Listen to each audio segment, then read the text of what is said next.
சட்டப்பேரவை நிகழ்வுகளை தொடர்ந்து பார்க்கலாம். ஆதரிக்கிறோம்.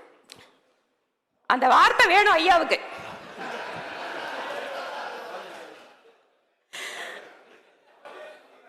கவலையை புரிஞ்சுக்கிறோம், அதில் அக்கறை எடுத்துக் கொள்கிறோம், அதை நாங்கள் வேண்டிய இடத்தில் பேசுகிறோம், எல்லாத்தையும் சொல்லிட்டங்க.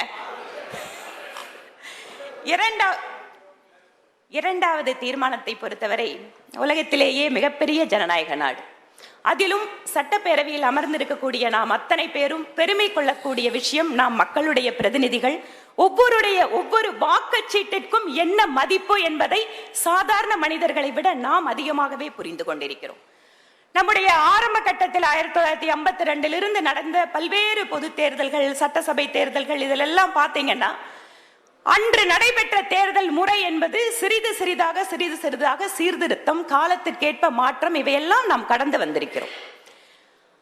மக்கள் தொகை, கால மாற்றம், தொழில்நுட்ப வசதி, இவற்றிற்கேற்ப தேர்தல் நடைமுறைகள், தேர்தல் செலவினங்கள், இவற்றையெல்லாம் நாம் மாற்றிக்கொண்டே இருக்கின்ற பொழுது இந்த ஒரே நாடு ஒரே தேர்தல் என்கின்ற அவசியம் ஏன் வருகிறது? அதுவும் உடனே அடுத்த தேர்தல்ல இல்ல அடுத்த பாராளுமன்ற கூட்டத்தில் நிறைவேற்றப்படக்கூடியது அப்படிங்கிறதுக்காக அல்ல. இங்கு பல்வேறு சட்டப்பேரவை உறுப்பினர்கள் தங்களுடைய கருத்தை தெரிவித்தார்கள். அதில் ஒரு சிலருடைய கருத்துக்களில் உண்மையாகவே அக்கறை இருக்கிறது, ஆனால் ஒரு சிலருடைய கருத்துக்களில் அவர்களே உருவாக்கி கொண்ட கற்பனைகள் இருக்கிறது. ஏதோ பாசிசம், அதிபர் தேர்தல், அது இதுன்னு நாங்கெல்லாம் நினைக்காதெல்லாம் கூட நிறைய அவங்க விஷயம் பேசுறாங்க. ஒரு நிமிஷம், அது அவங்க கருத்து, உங்க கருத்தை சாரி. சோ இந்த மாதிரி நாம ஒவ்வொருத்தரும் அதை பத்தி ஒரு கற்பனை பண்ணிட்டு நாமளாகவே அச்சத்திற்குள்ளாக சென்று நடக்க வேண்டிய மாறுதல்களை நாம் காலத்தினுடைய மாற்றத்திற்கேற்ப நடைபெறாமல் தடுப்பதாக இருக்கக்கூடாது.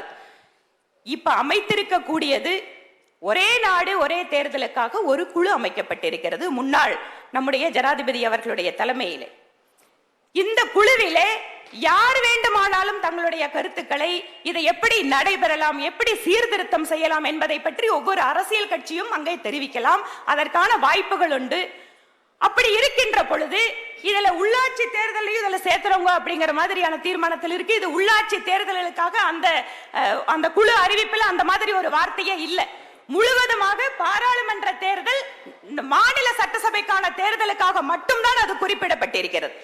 இப்படி இருக்கின்ற பொழுது இந்த ஒரே நாடு ஒரே தேர்தல் என்பது எதற்காக நாம் இப்போது அது அவசியமாக நம்முடைய கருத்துக்களை பகிர்ந்து கொள்ள வேண்டி இருக்கிறது அப்படின்னு கேட்டா, இதுல குடியரசுத் தலைவர் ஆட்சி வந்தா எப்படி இருக்கும், பெரும்பான்மை போயிடுச்சு எப்படி இருக்கும், கரெக்ட், இதெல்லாம் சவால்கள்.